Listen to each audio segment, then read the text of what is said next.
Welcome, boys and girls. I'm Joe, the man who used to run, and welcome to Mr. Rubio used to run, the Running Warehouse podcast.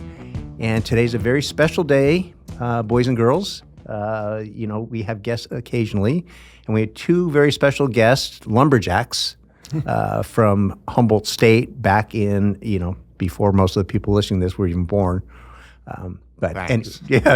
My cohort here, Connor Blaylock. Hey, Connor, how are you? I'm doing good, Joe. And you're right. We've had some Humboldt State legends on the podcast over the years. Yeah. But now we've got not just one, but two. We've got the return of the Running Warehouse favorite. He's known for 200-plus miles a week. We've got the mad dog himself, Bill Scobey. All right, And Bill. right across from him, we've got two-time All-American, Humboldt State record holder, 2:22 in the marathon, got him into the 1980 Olympic trials. And then on top of all that, I don't know, an advertising mogul. We've got Vince Engel. Vince, Bill, how are we doing today? Good. I'm great. It's good to be back in San Luis Obispo. Yeah, and you were born here, right? Yeah. Okay. Mm-hmm. In 1949. Yeah. Yeah, something like that. And you were mentioning you still have family here? Yes. Okay. Yeah, I have a sister, and most of my siblings went to Cal Poly. I chose Humboldt instead. But I returned and was here when Larry Bridges was and Cheryl Bridges were here. And I love the place. Cool. And you're living where at now? Barcelona, okay. Spain. So it's a commute for you to come to the family reunions. 8 years now. Made it all the way out to SLO just for this podcast. Well, Thank you, I Vince. think it was a reunion, right? How was it? You guys went to a reunion last weekend? Yeah, just last weekend. Yeah, Okay. a reunion and then a writing Book signing. Okay. for And- Vince's book. Yeah, I was seeing old faces that some of them hadn't seen in 60 years, Right. 50 years maybe, and took a moment. I think I remember him, and then they'd say something. You go, oh, now I remember. That's cool. And your book? Yeah, Running Behind the Redwood Curtain. Yeah. And I don't know where you display it, but the cover. But yeah, it's fun. It's just something took on. Kind of a funny story. Gary and I met in Budapest 2 years ago in the World Championships. Mm-hmm. Gary Tuttle. And we ran into these guys, and oh, hey, in the bar, of course. Yeah. And these two guys said, hey, Gary Tuttle, Vince Engel, and we were like, who the hell are they, And they knew more about Humboldt than we did. And, of course, nice to be recognized. And they're guys from the Valley, Bakersfield and area and Fresno. And they were telling Humboldt stories, and they said, you guys got to write a book. You got to write a book. And, Gary was like, I'm not doing it. And so I got back, and I started emailing everybody. And everybody said, yeah. I said, you got to send me your stories, and I'll do an interview with you over Zoom or call or whatever. And most everyone cooperated. Took a while, about a year and a half to get everybody Did anyone to embellish cooperate. anything? Pardon? Embellishment? Oh, yeah. That's the funny thing about the book is Bill will tell a story, and I'll have a different version. Gary will have a different version. Harry Cottrell will have a different version. Pete Pedroza will have a different version of the story. And so you're not quite sure, but the truth lies somewhere in the middle of all the stories. Exactly. There's a truth in the center somewhere, lying around. And then, like I said in the book, my Irish grandmother used to say, do you want the truth or do you want a good story? And so that's kind of the, whole gist of the book, right? Those memories. You started running when?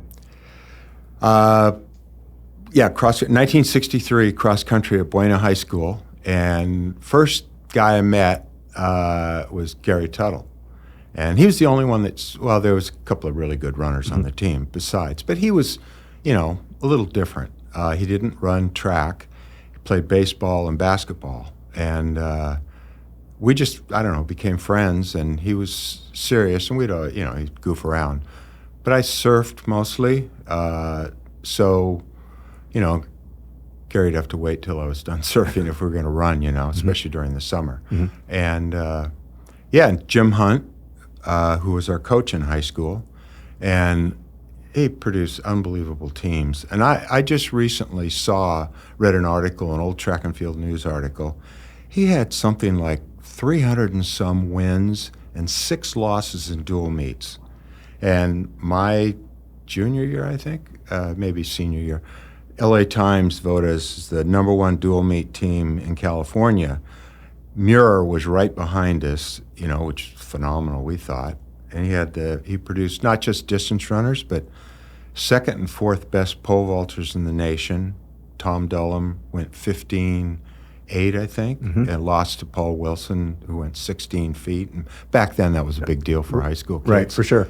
And, a lot of, obviously, good distance runners and middle distance. I ran the 400 and the 800, or 440 and 880, and the 880 relay back then. But, and Gary, the 2 mile, and, it was a phenomenal team. Did you run cross country? Yeah. Okay.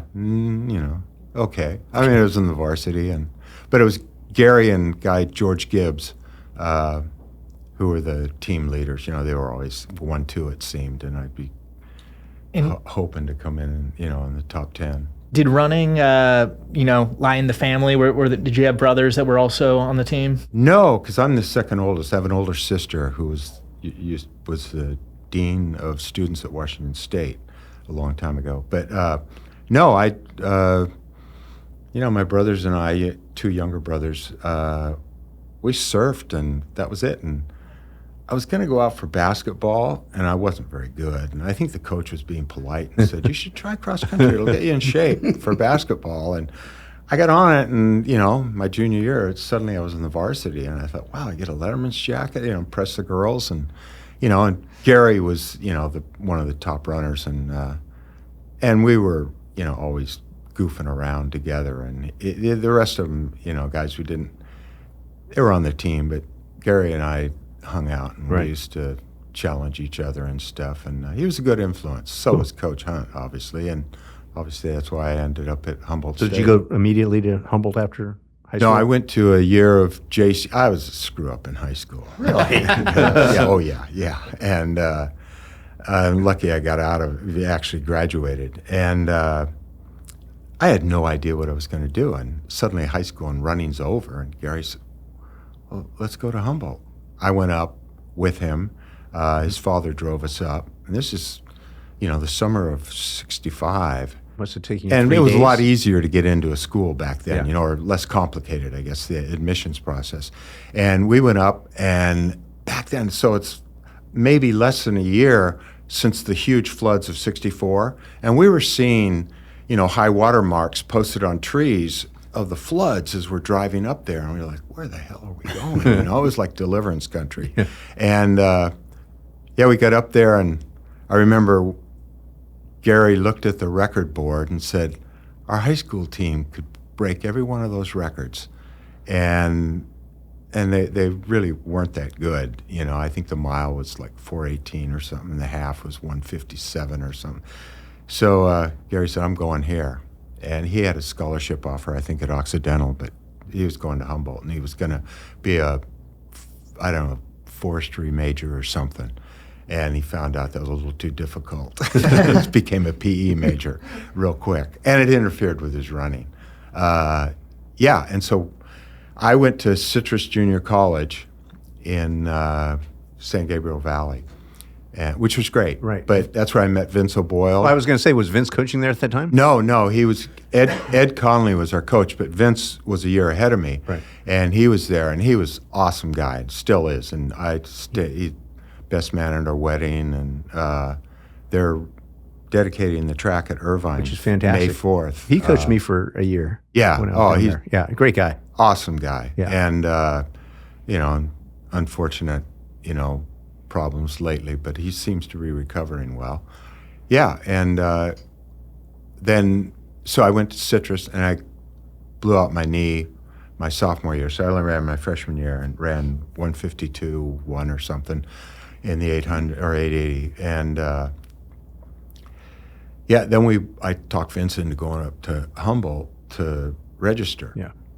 And got in, and the time we went with Gary, he went in, and got in, filled out the form, and an hour later they said, "All right, you're admitted." He had his transcripts and stuff. And so when Vince and I went up, we had our transcripts, and Coach Hunt met us, took us in. 2 hours later, we're at his place and waiting. He comes in, "All right, you're in." And then unfortunately, Vince O'Boyle's mom got really ill. His father had passed away, so he had to take care of her. So he ended up at Cal Poly Pomona, which was close by, because he grew up in Monrovia. So, yeah. Cool. And how did you guys meet at Humboldt? Yeah.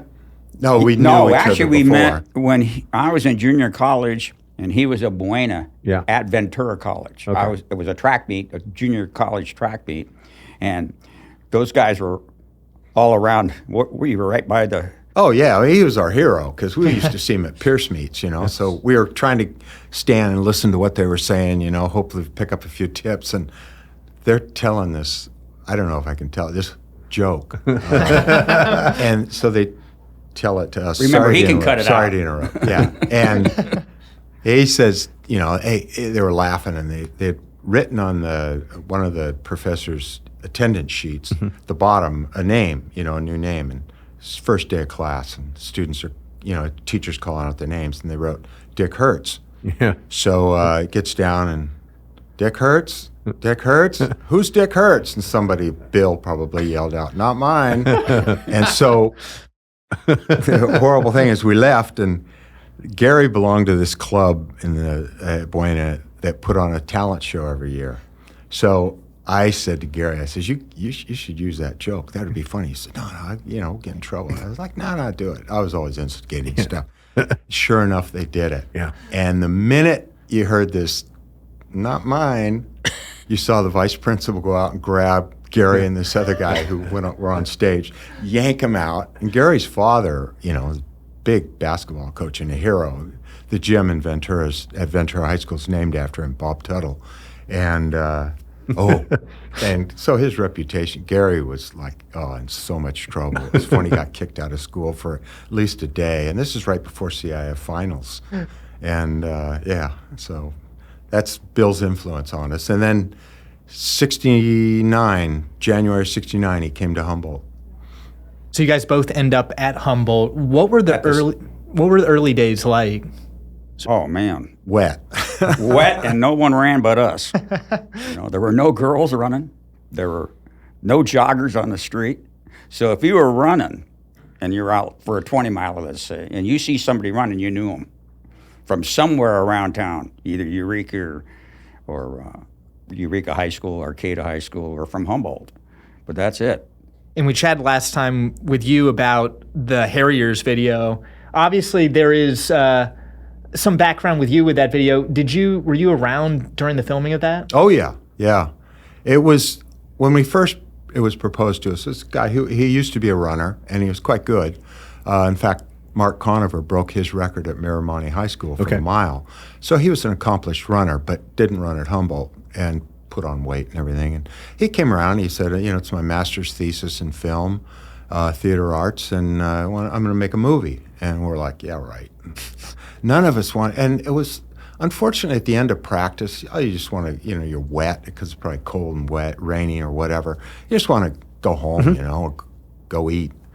And so he had a hard time getting us. So, but we'd come around the corner on a trail, and there'd be the camera, and he said, don't look at the camera, and so he'd recruited a lot of other people, kind of 8th and 9th man on the team or something, and they'd go to all the stuff. And so when the movie was finally finished, we were like so pissed off that why didn't we go? Because they're the stars of the movie, and they're the only ones who cooperated. But yeah, it was great. It was, and when we saw it, we're like, oh my God, and for back then. It's still pretty good though. Oh yeah. Yeah. It's funny. I think it was Mark Covert, some kind of celebration of his mileage or something. But Jeff Hollister comes back and he said, Bill Scobey showed this movie, The Harriers, and somebody said you were in it. Do you know anything about it? And I had a copy that Bill's father had made, these 16-millimeter copies.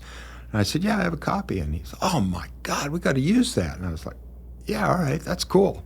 And they paid to have it transferred and cleaned up and the sound and everything fixed up, and Nike. And so I just started picking bits, and the European office, they started using it without, they didn't have to ask for permission in Europe. The Amsterdam office, they'd pick clips. So we did, and sorry to make a long story short, I used the beach sequence for one of them. And so in advertising, believe it or not, they actually give out awards for this stuff. And so I'm at this ceremony in New York, and this guy is presenting, said, I won some award, and he goes, it just looks so authentic, the way they recreated that 1960s look, the way the runners were dressed and everything. I didn't tell him it was, this old film that we had purchased from Mike Phillips and Dean Monroe, the two guys who did the film. And he said, only Nike would show a commercial and show a pair of Adidas. And I was like, what? And we went back to the editor, and there's two frames. You can see Mark Byers' Adidas shoe go through, and you're like, oh my God. And of course, never told Nike. I mean, well, now they know. Yeah. And then we took a couple of other clips, and then we recreated some of the look and feel of it. And we did one for one of the pre-meets. They wanted something, so we took the footage of a couple of guys running through the misty forest, and it was like, why do I run? Why do I breathe? Or something, I can't remember now. But yeah, it was fun seeing all those guys. And cool. They were supposed to get, I don't know, free shoes and $50 or something, but I won't go into the whole negotiation process with the director of the film who owned the rights, but Bill, I think I brought got it more up. involved. Oh, you did, Yeah, yeah. that Your was dad took care of that. Not fun. Yeah, exactly. I heard another story from Ehlers. Ehlers, Yeah, he used it. he used the Harriers marketing for his shop, which was the jogging shop. He The was jogging the shop is first still there. owner. The jogging shop's still there. Right, Yeah, right. Oh, well, yeah. Mike Williams owns it. Mike Williams owns it now. But he did it back in the day, and Dean Monroe sued him, took him to court. Yeah. He said it cost him $5,000. Really? But my dad had already paid him off, so if Chuck didn't know, because if he'd have known that, Yeah. he could have got out of that BS, because they made a bundle off of Color by Deluxe. But I was with, Mark Thomashaw, the lawyer and negotiator for Nike, great guy. He said, we'll get a hold of Dean. I had to track him down. He was a college, I don't know, junior college, but he was teaching theater arts. So we finally tracked him down and called, and they said, we'll offer you $50,000 outright to own the rights of the film. And there's nothing happening with the film. It won some student competitions and stuff, but nothing else. And Dean's, Nike was like, well, we're not going to negotiate with this guy. And then Dean, a couple days later, calls up really late at night, and he is so drunk. And I think I made a mistake. And I said, I think it's too late. We ended up negotiating and buying just segments of the film, and he lost a lot of money on that deal. So at Humboldt, Yeah. you're being coached by Jim Hunt.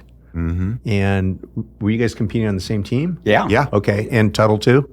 And Tuttle, too. 1 year. Tuttle 1 year, and I had 69. another year of eligibility, so I stayed with Bill so I ran there 3 years. So you guys, I'm sure you overlapped a bit, but you're more middle distance? Yeah, 800 or 880 and mile, 1,500. Right. And And, you're Mile the 10. and 3 mile. and Okay. 6 mile. But we only ran against each other once in the mile. think I one don't know time. why Coach And once never in the had us- 880. Yeah, I don't know why Coach. Obviously for points, but we always regret that. Yeah. But did you guys train together all the time? Fair bit. Yeah. Yeah, I was a little bit lazier than those guys, so I'd sneak out. But yeah, we had when we argue about this, but 1971, I think, my last year, I went a fifth year for a teaching credential. We did Coach Hunt says, I entered you guys in this competition, 2-man 10 mile, and took me a minute, not being the best student. Oh yeah, I think I know what that is. It's gonna 20 400s, 440s, and each. And I'm like, okay. And Bill says, yeah, all right, let's do it. So one day, Coach is out there with a bunch of, assistants timing, and we ended up and I don't know how or why, but we were just on fire. And it's one of those days as a runner, where everything clicks for me. Happened for Bill a lot more, but Bill averaged, and I have it memorized, 61.2, and I averaged 63, maybe 0.1. And we had the fastest time in the nation. And Coach, I don't know, a month later comes out with, this publication, there it is. And Jim Ryan and John Lawson, I think, had the year before set the world record or whatever, if they had a world record for that event. But yeah, I mean, it was just, I'd swear, I'd just finished and turn around, Bill's coming down the straightaway, ready to hand off, and you're like, oh my God, it was just, but it was, I think one of the best things that I ever did. Didn't, count for much, but yeah, but it's also great. Oh yeah, it was a postal thing from Track and Field News, is Right. what it was, and everybody did it all over the country. Well, not everybody, but the crazy guys from all over the country did that thing. But you'd see lists going all the way down to like 80 seconds a lap, average, from 60 to 80 seconds. So everybody did it. When I was at Milrose last weekend and New Balance meet, me and this jackass friend of mine, Dave Frank, we always preface this by saying, you can't say the event, you can't say the distance, you can't say anything, but give me the digits of your best race. It could be like a world record, it could be American record, it could be just something that means something personally for you. So as an example, like high school, I would say 1504. And no one knows what that is. That's my time at Crystal Springs. yeah. Right. So it could be that, just the digits. Then Oh. people got to figure out what it is. Running next to Ed Mendoza, and he says, we're on about 2:15 pace. And I was like, oh my God, I'm in trouble. What are your digits? Probably 61 too. Okay. Was that a quarter? 20 of them. 20 of them. That was your average? That's what I averaged. Okay. That's awesome. So accolades at Humboldt, like All-Americans, how many All-Americans? Yeah. School records, anything? I had the school record in the 880, 800, and 1500 in the mile. We still have the record in the distance medley, 947. I don't know. Well, it gets faster every year. Yeah. I think it's Something like that. 948. Yeah, right? okay, 948. And and two-time All-American, fourth and sixth that year, 60. I was injured, but it didn't matter. 70, I don't know, I just didn't want to go, and I should have, but now. But and that's about it. In the Hall of Fame in 2011. Obviously a soft year, but No, not at all. Yeah. And your 222 qualified you for the Olympic trials in 19? What was that? 19. I ran it in late it would have been December of 79, but they carried it over. And I ran 222. I always thought I ran 221, and unfortunately, these guys keep you honest. No, we found it somewhere. It's 222.12 or something. And I think 222 flat was the exact cutoff. So I called, and they said, don't worry about it. And I was thinking about going. It was back east in Buffalo or somewhere like that. Yeah, and I ended up going to Australia instead. Right. For those that don't know, we boycotted in 1980. Yeah. And so there wasn't really, That would have been our creme. Not that it would have mattered to me, but yeah, it was, yeah. And between the athletes that you were talking with, what was the general consensus with that boycott? Was pretty much everyone against it? Oh yeah. And I'm sure Jimmy Carter was, is incredible man. Fortunately, after his presidency, the legend grew, and he's done a lot. Mm-hmm. But I really felt sorry for the athletes, that boycott, and the ones that we knew that were going to be on the team or should have been on the team. It's devastating. You can imagine, what it must have been like to all that work, and then suddenly it's gone. So when you graduated Humboldt, what was next? Well, I was conscientious objector, and Eddie Cadena, really great runner. Yeah, he was here. He was coaching. He was coaching at Cal Poly. Yeah. He was also a conscientious objector, and I didn't work with him, but I had to fulfill my alternative service. But after about 8 months, and dirt poor, because when you're a conscientious objector, you can only earn what a base private earns. And that's $1.25 an hour back then, 4 hours a day. Of course, I was working, a full day, working at the school. And you don't get free housing or clothing or health care, So, and my wife was doing her master's at Cal Poly. So, and I ran through her. She introduced me to Larry Bridges and Cheryl Bridges. And they kind of took me under their wing, and he got me back running again because I stopped running after I graduated and got back into it. And Eddie Cadena was a great guy to run with. Yeah. He was phenomenal. And so did that. And after 8 months, there was a court case, really obscure. It's been explained to me, but I couldn't understand it. And I got a notice from the Selective Service System saying, I fulfilled my alternative service. And I was so afraid to call my board in Ventura, Selective Service Board. But I finally did, and they said, "Oh, thank you, Mr. Engel, for fulfilling your service," and blah blah blah. And I'm like, oh my God! I went into the principal of the school and I showed him the letter that, hey, I don't have to work here for that money. And so my wife and I decided we're just going to start traveling, and that started our travels. We sold what we had and no money and backpacks, and took off for Europe. And 50 years later, we're still traveling, Yeah. But how long did you go? You traveled for quite a while, you and your wife, right? Before you landed on something to do to actually make some money? Well, we got, back then they had, Australia had a shortage of teachers. And we signed up for this program. We saw the poster, just probably the summer after we graduated from Humboldt, or left, with teaching credentials, didn't know what to do with them. And we signed up for the program, went for an interview. It's held at Cal State Hayward, now Cal State East Bay.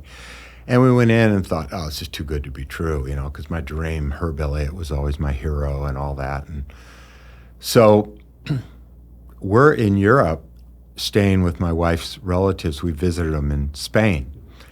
And we get a telegram from Isabel, my wife's mother, saying, hey, you've been accepted.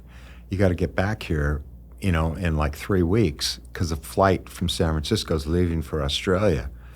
So we caught a flight out of Lisbon back to the U.S., packed what we had, which wasn't much, in our backpacks, and show up at San Francisco airport. And there was 300 young people, all teachers, and going to Australia. So they flew us to Melbourne, and I ran in Australia for a local club. And in fact, Marcus Clark was on our team, Ron Clark's son. So I got to meet his father, and he autographed a couple stuff for me that I sent back to Gary and other friends. And he showed me his gold medal that he got from Emil Zatopek, and he was a really nice man.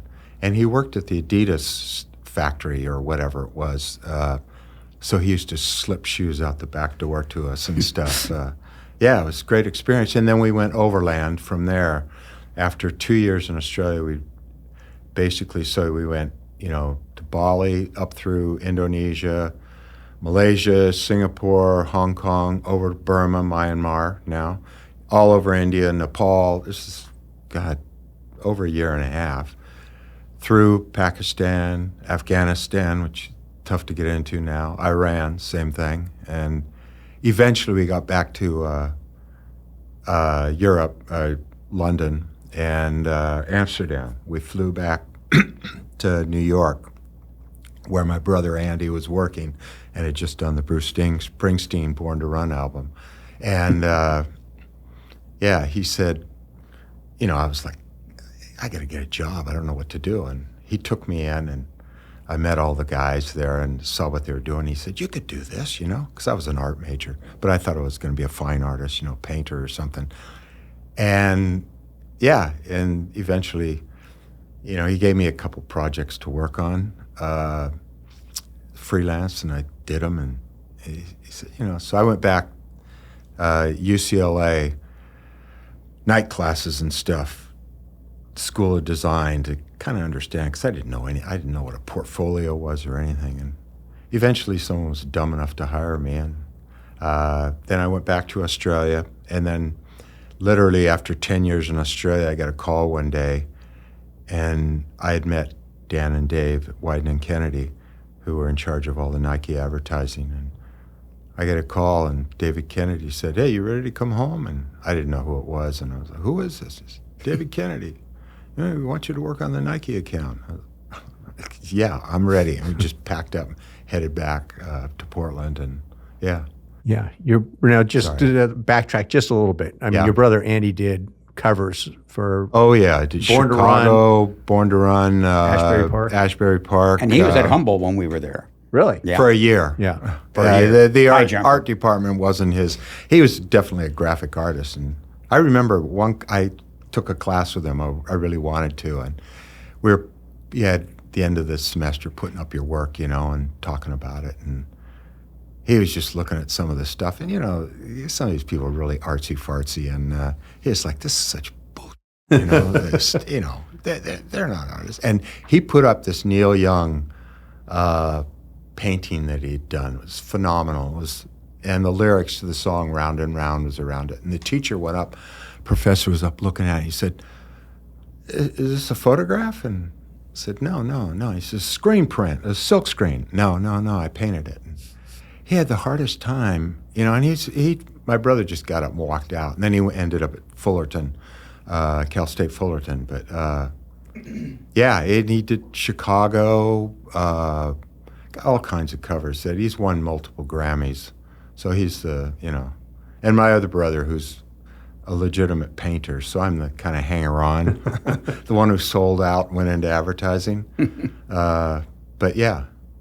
And then Wieden+Kennedy. Yeah, so, that was just I mean, a dream. I was a marketing major at Cal Poly, so that stuff was like, Chiat Day and Wieden+Kennedy. Yeah. That was kind of a big deal. But it was like some of your first projects you worked on at Wieden+Kennedy. It was, I definitely wanted to get on to, but because I'd traveled so much, they put me on Nike International. So I was doing work for Australia, which was great because it's a good excuse to go back to Australia. And we did work, Nike running and stuff, and some of the, Australian rules football and stuff. But the brand was just emerging in Nike at the time, in Australia at the time. And then, I worked my way onto the running account, and because running, basketball was getting big, but running was, the Right, that's base. what Nike. Yeah. That was Nike. And they still sell more running shoes than they do any other shoe. That's where their money's made. And so that was fantastic. And you got to meet, some amazing people. And I was working with Kirk Richardson and Mark Nenow were the guys on the running. Those guys are still working together at Keene. Oh, really? I saw them at sorry to interrupt, but I saw them. No, it's it's fine. I saw Kirk at the running Awesome event, guy. which is in Austin. And we were just talking and talking. Kirk, as you know, can chat. Oh, yeah. Unlike the rest of us. And I kept saying, Kirk, I got a meeting. And he just grabbed my arm and goes, because, you get to the point now where there's not a lot of people that have our stories. And so when you find someone's an idiot like us, you don't want to let them go because they'll disappear. And then you got people that have no idea who, like, even Wieden+Kennedy is, right? And stuff like that. So sorry to interrupt, but. No, that's fine. So you got back to Portland? Yeah. And they were really kind of not. They thought the agency had lost it, and so they threatened Kirk. Actually, threatened, "We're going to fire you, take Wieden+Kennedy off the running account, and we'll find somebody else." And so Dan Wieden came in and said, "You're the runner. Go out there, save the account." I went and met him, and he said he can be a stern guy, but incredibly fit, rock climber, everything, and very intense. And I went in, and Mark didn't say much, but I convinced Jeff Hollister to come too because he was an old friend. And he just kind of interviewed me and stuff, and I said I kind of agree. They've kind of lost their way, but we'll get it back. And he said, "All right, give you one chance, and it was great. And so one of the ads that we came up with, I went in to present to Dan and Dave. You had to always, Dan Wieden and David Kennedy, you had to go and obviously show them the ideas we're going to go and show, whether it's Phil or Kirk and Mark or whoever. And I went in and I said, the title of the presentation is, why do I run? We're going to find out from all these runners, whether they're joggers up to Salazar and people like Bob Kennedy and all that. We're going to find out what motivates them to run, And I go, why do I run? And Dan just goes, end the presentation. That's all you got to say. Go in, say the whole campaign's based around why do I run? And we mocked up some ads and went in, and Kirk, he said, great, okay, do it. And Nike has always been, at least it was in the 90s, here's a whole bunch of money, and you better do some good stuff for that money. And it was great. They hardly ever interfered with anything, and let us do what we were good at. And that's why the brand is what it is, or was. It's good. It's coming back now, big time. Yeah, I was going to ask you, I was on a flight coming back from New York, so I didn't see any of the Super Bowl, but did you guys, was there any ads? It was one Nike had a woman's ad. The rest of the ads were terrible, I thought, Right. Is there a certain Critical. company right now that you really respect as far as doing advertising, consistently? Because it seems like most of the stuff. Well, in just Barcelona, I don't see a lot of. no, but I'll see what it's an American ad that they've either dubbed or it doesn't have any soundtrack to it other than music. But yeah, I'm always still looking for a really great Nike ad, and every once in a while they'll come through, and there's some you go, oh yes, I'll write all my old friends and say, they did it again, finally. So, in terms of all the runners that you worked with in the early years, was there any favorites? Bob Kennedy, who I think doesn't get his just due, phenomenal. I watched him do a workout in suburb of Indianapolis, some high school track, and he was running repeat thousands. Oh my God, I was just, besides obviously being jealous, I just couldn't believe he's just flying. How much rest was he getting? Oh, like maybe a 220 jog. Jeez. Oh yeah, it was phenomenal. And he'd just come back from Kenya, and nicest guy, incredibly, giving. And then we were doing, we recreated a high school cross country race, and that idea came from my younger brother, who ran cross country. They had a horrible team, and this kid, Jerry, whatever, I won't say his last name, but he was the slowest kid on the team. And literally, they'd be having the chute would be taken down, everybody was leaving, and he'd come in. And I asked him one day, I said, Jerry, why do you run? And straight face as ever, he says, for the glory. I That ad believe is, if we have permission from you, we'll show you the ad. That ad is awesome. Yeah, but Kennedy recruited all those runners, got the course laid out, everything for us on his own time, and we filmed it. And all those kids at the time were kids that, were not going to go on running, obviously, because they got paid. But yeah, we shot it just outside of Indianapolis, and it was funny. And we used that line, and I always crack up. And still, this guy, Mark Byers, wrote, I run for the glory. And what I like about that ad is how authentic it is. And if you've ran cross country, you really feel like you're on the line.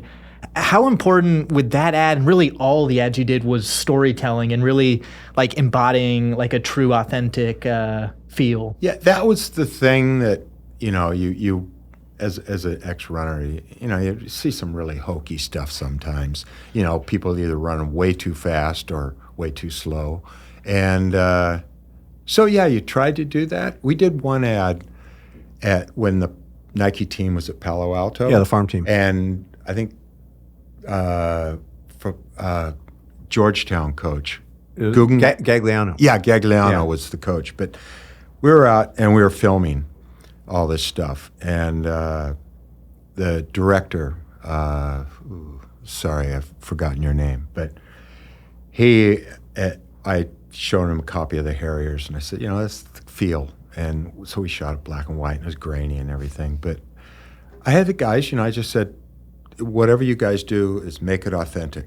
So it was a hot day in Palo Alto, it gets warm, and they just have their Nike shoes on and shorts, but no shirts.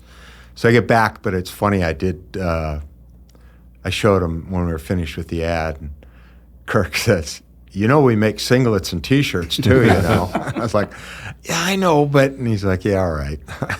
You knew that was coming. I was trying to, you wanted to keep it.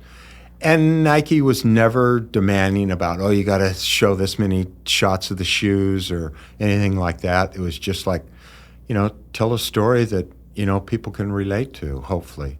And, yeah. I mean, you were with some really famous athletes. Oh, yeah. Like Michael Jordan. And how was it working with him? He was great. Very businesslike. You knew you had a specific amount of time with him because he had a golf game, a tee time. And he'd pull up in his Porsche or whatever he had, and he'd come in, and Joe Pitka was always the director, who's a phenomenal director. And Michael would come in, and, you're just in awe when first time you meet him. And he'd say, all right, you got 2.5 hours, and I'm out of here. I got a tee time. And he knew exactly what to do, and he'd put on that Michael Jordan smile when he was supposed to. And we did one spot where it was, we're going to, just do a series of free throws. And he was saying, what if I wasn't a pro athlete, all this kind of stuff. And so, I'd go out, what do you want? All right, Mr. Jordan, he's calling me Michael, I'd like you to make free throws. Don't worry, if you miss one, and he just looked at me, he says, I don't miss. And sure enough, he was like 50, just putting them in, and we were filming them in a row. And finally he says, I'm done, and I started to walk out, and he says, you, get off the court. Every time you come out here, that means you got to do another shot. And I said, I just want that hand, that flop of the hand. Fortunately, we ended up using it in one of the spots. But, and then he was like, thanks, and, goodbye, and, would you sign this? And he's like, yeah, he scribbles across, and, yeah. Well, you have a heck of a baseball collection, right? Signed baseballs? Yeah, because I worked on ESPN, which was, fantastic account back then, at least, to work on. And so we go everywhere, and, you just ask people, Cal Ripken, you name it. And, yeah. And so my son's got them all in a box somewhere, and Jordan, basketballs, and not the second team after the Dream Team. They all, we were at a practice, and they all signed it, and they were really good. And the other amazing thing is, my son got really spoiled, but we'd be filming athletes, and the Nike guys, who were coming on the shoot would bring just, bags full of gear for the athlete.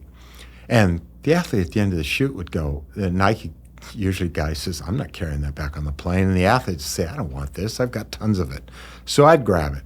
My son used to play, pick up basketball when he was a little kid. And he'd put like 3 pairs of socks on so he could wear Jordan's size 14 shoes, and out in the court. And I remember one time he was playing with his friends in the hoop in front of our house. And he had, basketball signed by David Robinson and some other people. I said, Sean, what are you doing? Oh, yeah. And I said, no, here, use this one. There's nobody signed. So, but they were all, Charles Barkley was, he was funny, but he was great. And I'm trying to think if there were Bo Jackson. Sorry? Bo Jackson? Oh, Bo Jackson, yeah, because his first name is Vince, and so he'd say, when he heard my name, he called me over and said, how'd you get your name Vince, and I didn't know that was his first name. But he was a guy who's just natural, never worked out, except when we were doing commercials.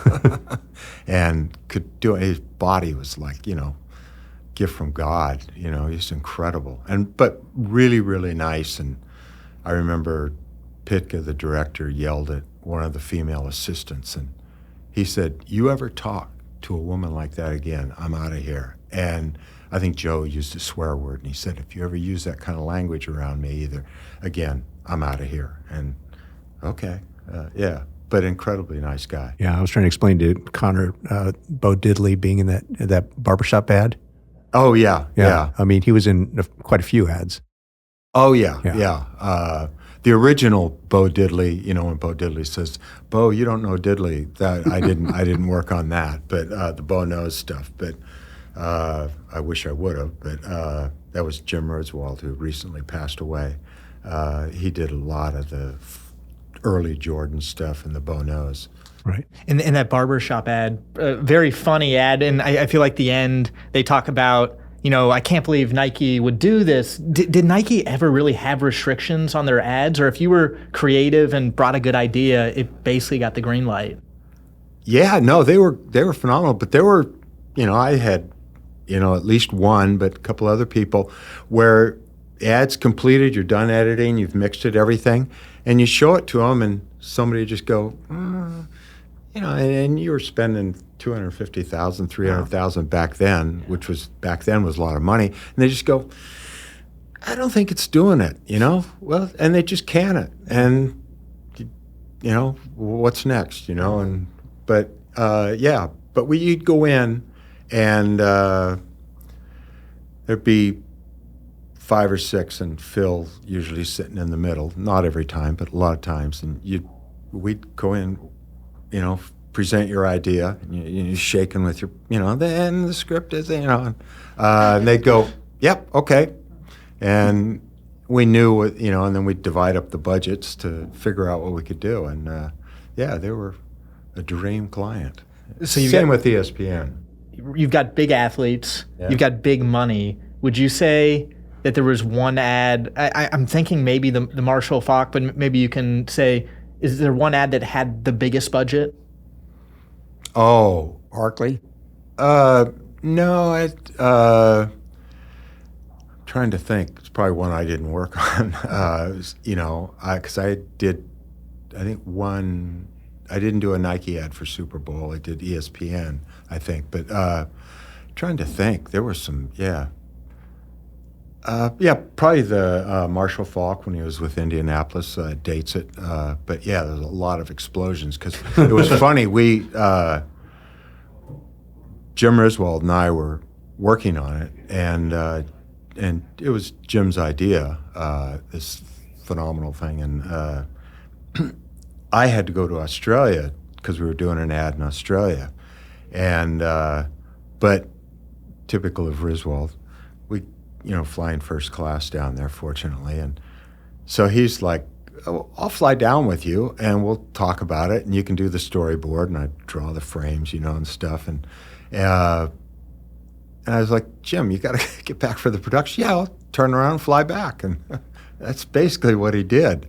And This is so to they Australia. were filming a lot of it. Yeah, Okay. Sydney. And he was probably at the time drunk most of the time, but and I came back and they just about finished, and then sitting through the editing process and figuring out, you know, what are we going to use? But there was quite It's a like few a times we Schwarzenegger went over. movie. I mean, it was just stuff blowing up everywhere. Yeah, oh yeah. And Marsh was running through the city with cars, trucks, helicopters, jets, everything you can think of. The jets, they had to film in slow because they'd have been through the frame and nothing flat. And so they had to use special effects for that. But I'm trying, and then of course that was quickly outdone by something else, and I can't remember what the next one might have been, but Yeah. I mean, you worked on not just Nike and ESPN, but you worked with other people too, like 49ers? Yeah. Or the Giants? Yeah, they were tough time during the Singletary years, and then Giants? never worked with the San Francisco Giants. Tried to because they were on His my business team, was but right across the street.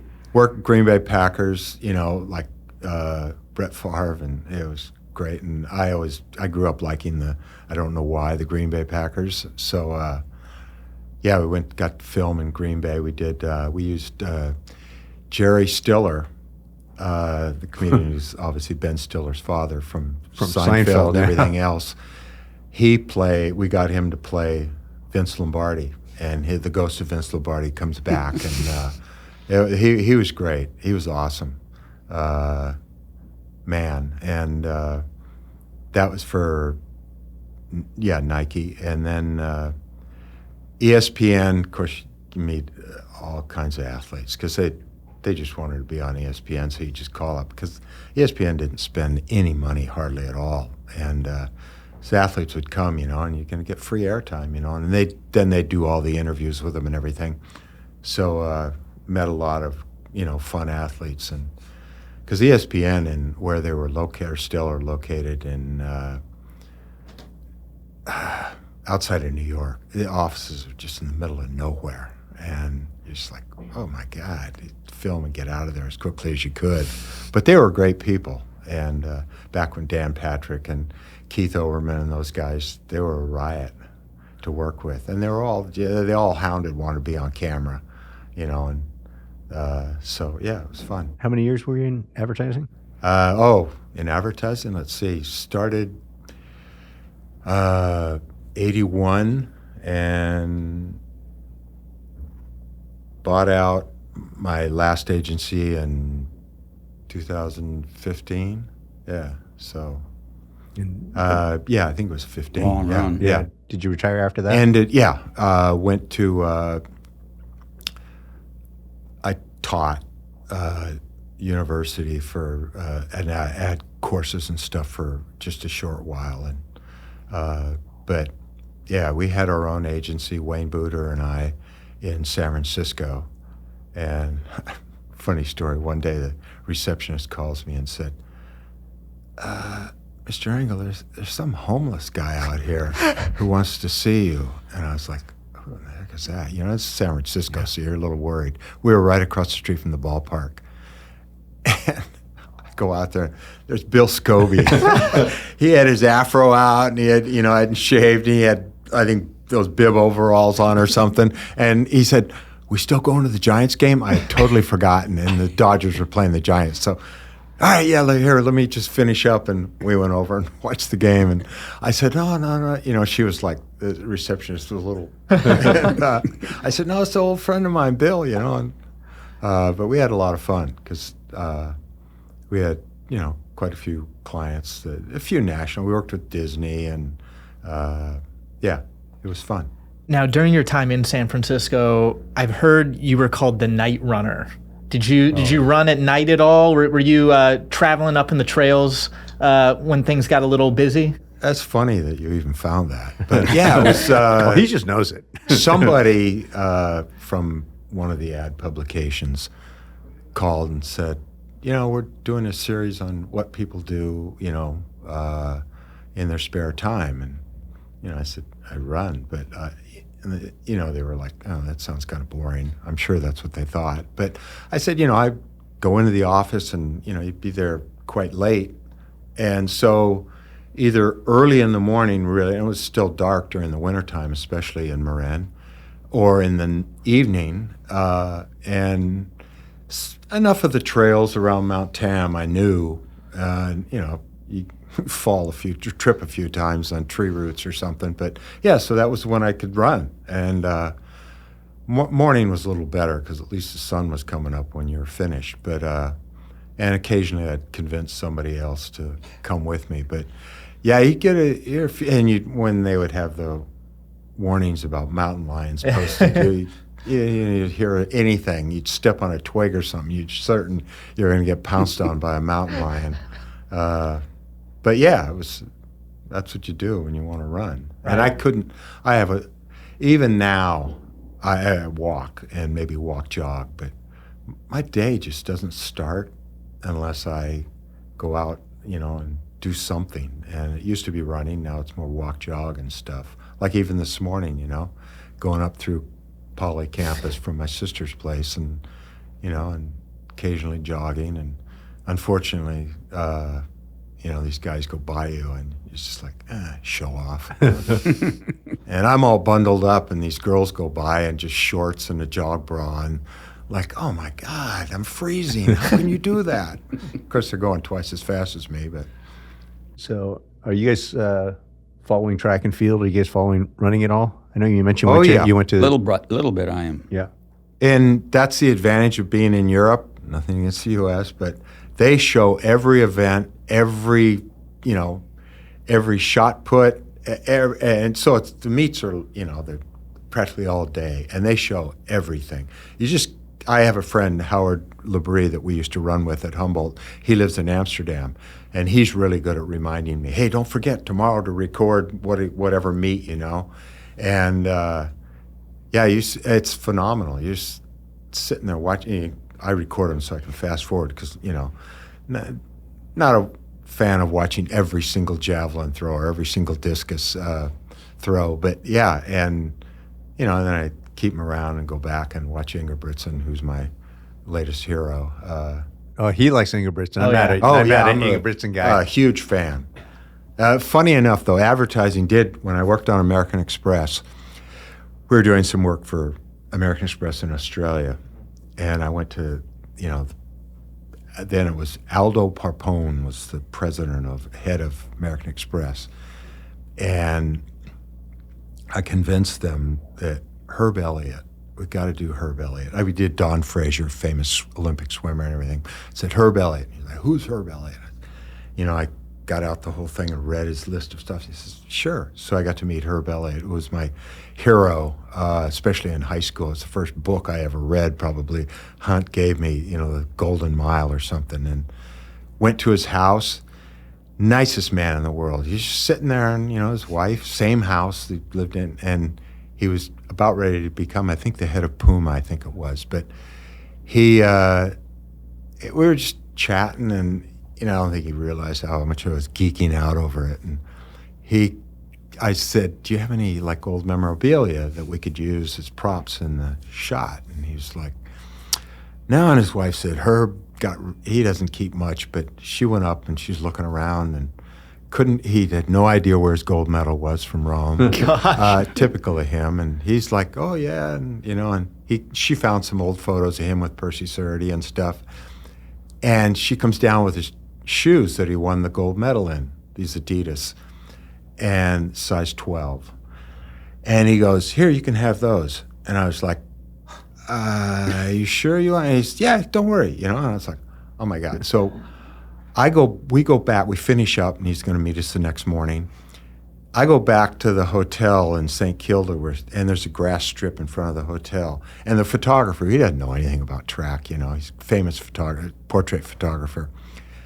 And next thing, he comes out of the front of the hotel, and I put on Herb Elliott's shoes, and I'm running repeats on this grass strip in front of the hotel. And he's like, what are you doing? And I was like, these are Herb Elliott. He won the gold medal in these shoes. And he just shook his head and says, I'll see you in the bar. And didn't get it.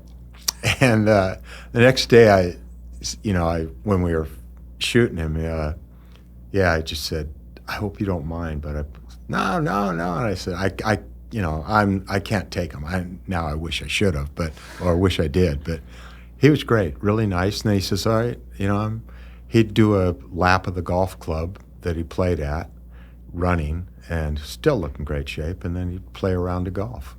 So yeah, it was one of that and Elle Macpherson, shooting her in Paris. Oh, that's a rough one. Yeah, yeah, that was. And really nice person. Got to run with her to the Eiffel Tower and back. I followed her most of the time. But yeah, so that was, the biggest thrill for me at advertising, is just getting to work with people you admired and stuff, both sides of the camera. Right. And you're where are you living at now? Barcelona. Okay. We left day before Trump's inauguration, coincidentally. And and we thought we'd go for a year so we could travel, and just fell in love with it, and been there 8 years now. And what's not to love? Yeah, obviously, being able to travel all over, and so we've hit just about everywhere. Yeah, but it's been fun. Yeah, and when you bring up the Herb Elliott shoes, some little treasures you found along the way, I found an article from Gary Tuttle back in the day, and it was titled "Treasures Await You Out on the Road." And this featured both Vince and Bill, and these were a couple of the things that you both said you found on runs over the years. So Bill's got tools, wrenches, a coin collection, and oil rags. And Vince has a new calculator still in the box, wrenches, pliers, and occasionally some dollar bills. Was this common to find things out on runs? Yeah. You find them all the time. What were you doing? Gary holds the record. I mean, he that guy less than is- 3 weeks ago, he called and said, $425 or something like that. And I said, what? And he says, that's what I'm up to. I found a quarter. And funny enough, we were just talking, Bill and I were just talking about it. But he called me one day and he said, worst thing. And Gary's well known in Ventura. And he said, I saw a quarter on the other side of an elementary school fence. So I was trying to sneak under the fence to grab the quarter. And the police pulled me over. They had him sitting on the curb. And he said people that I knew were driving by, and there's 2 police cars. And, I'm sitting there like I'm handcuffed. He wasn't handcuffed, but that's what it looked like. And, eventually they let him go. But, That wasn't Tuttle's first run-in with the police. Did you and Tuttle ever get any citations over the years while you were running? I had, fortunately, my mother-in-law, we were living in Australia, and she said, hey, I got to notice you have a $450, jaywalking bill that added up over all these multiple years and stuff. And fortunately, she knew the judge, and knowing my mother-in-law, she went in and just told him, no, you're not getting this money, and ended up paying the original $25 fine. And we had a few that hate to bring up, but run-ins, just because, doing stupid stuff, eating for free places, and because we were like really poor students, and there's no scholarships.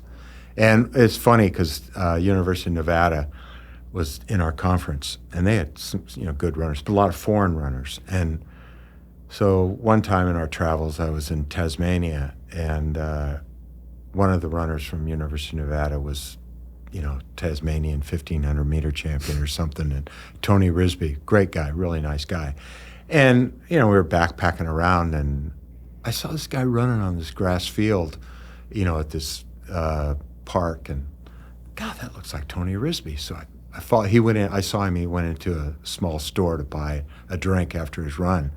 I went over and I walked in, and I was, I didn't want to make a fool out of myself if it wasn't him. And he turned around and looked at me and went, Vince Engel, Humboldt State. And I was like, Anthony Risby. So he took care of us, but he was telling us stories that the coach then, Cook, I think his name was Jack Cook or something, said Gary Tuttle got a brand new car for going to Humboldt, and Bill had gotten, $100,000 or something, all these stories, and we had nothing. We'd arrive, first day semester, Joanne Hunt, coach's wife, and our second mom would hand us an apple pie that she had baked and said, there's your scholarship.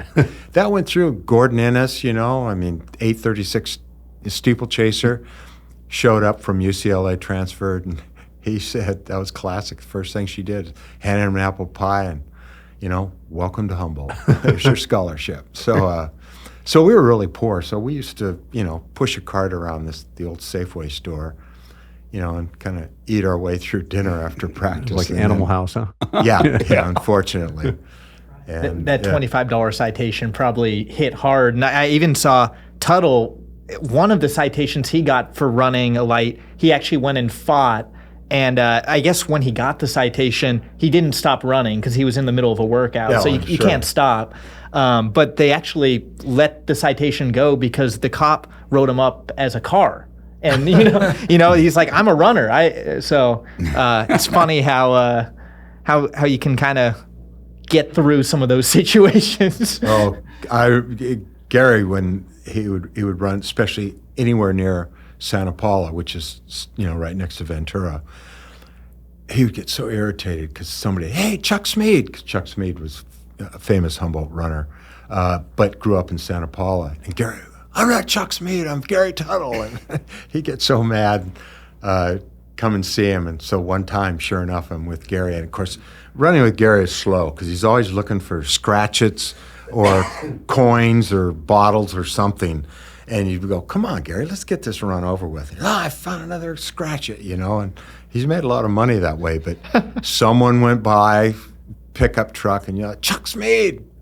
Get so irritated. I'm not Chuck Smead, I'm Gary Tuttle. Gary will get a laugh out of that story if he's listening. He'll be listening.